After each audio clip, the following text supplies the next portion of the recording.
Good morning, everyone, and welcome to the PivotBoss pre-market video for Friday, January 18th, 2019. Happy Friday, everyone. I am Frank Ochoa, aka PivotBoss. Here's a look at the daily time frame of the ES. What you'll notice here is price has pushed back above the 2600 to 2620 zone that we talked about here over the last week or two.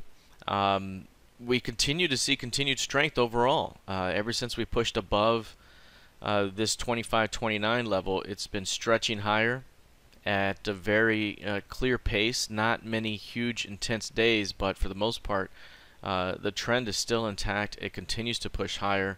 There's no sign of a blow off top. There's no sign of rejection or weakness at the highs just yet. At any point that could happen, but it's not happening just yet. And so this thing continues to go higher.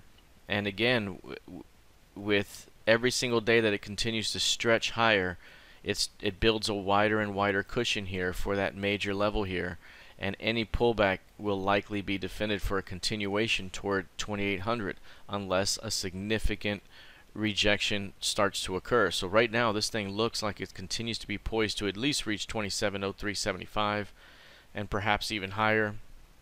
At the moment, on the intraday basis, keep an eye on 26.45 half. That's the previous session's high. Right now, a very small box forming above that level. Any failure there could be an early signal of a pullback opportunity. All right, let's take a look here at the NQ. You'll notice here the NQ also bouncing pretty strong. We've had an aggressive wave of weakness here over the last couple of times here. And now we've had our big counter trend move. This is the biggest counter trend move we've seen in a while. 2 huge days followed by just steady trending behavior. This one also getting back above 6400, and any pullback into that zone could still be bought for a continuation towards 7200. So this one appears strong as well. But again, any major blow off top or rejection at these highs could open up that pullback. And how far do we pull back if we do?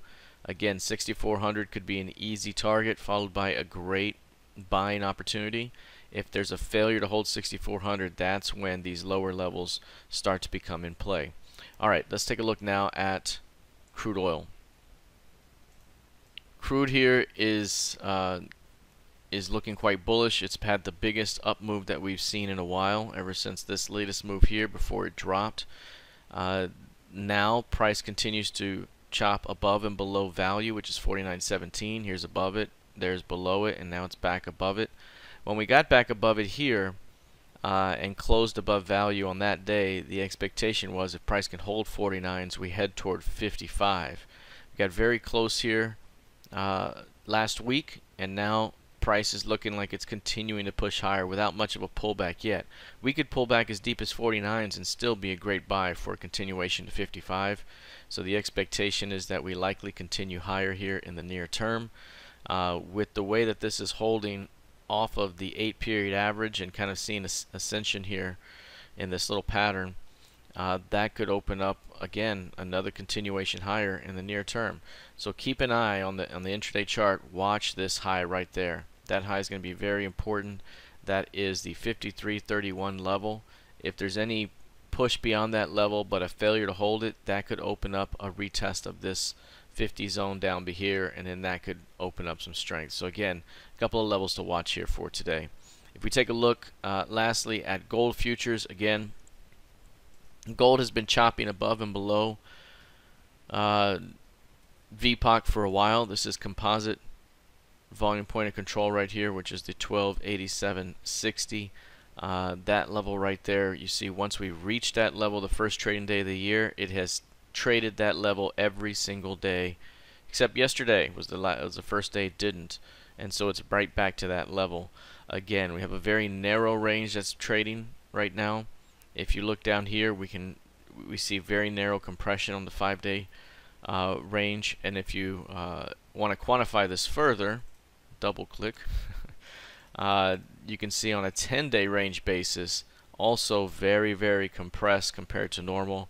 And again, when that happens, there's a tendency to see a big breakout at some point.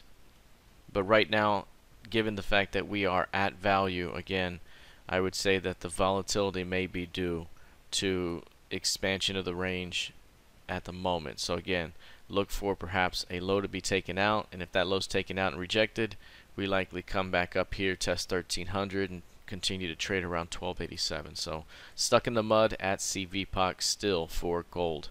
All right, that is it for now. We'll see how this plays out heading into the rest of the session.